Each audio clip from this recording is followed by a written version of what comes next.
I've put a couple pictures up on my Facebook of some ice cream that I've been making, and a lot of people have been asking how I'm doing it. So I'm gonna show you how I do it. I'm using my Vitamix, as you can see, and you wanna create a liquid first. So you can see how it's a liquid, and I just have it on the smallest setting, or the lowest setting. And I made my liquid from some watermelon.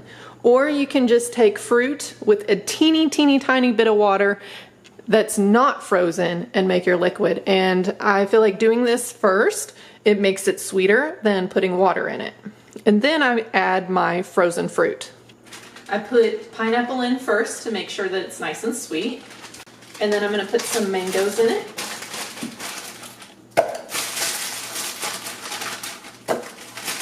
And then I'm going to blend it up slowly and then move it to a higher speed. And this you have to keep tampering it to make sure that it's mixed up. Because if you don't, it'll just get air in the bottom.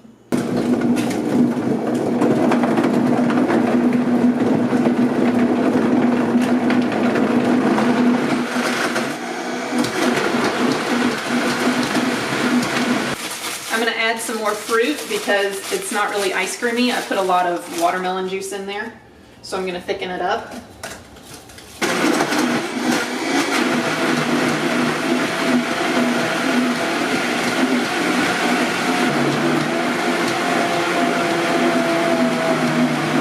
I put the bowls in the freezer so they're cold when I pour it in there.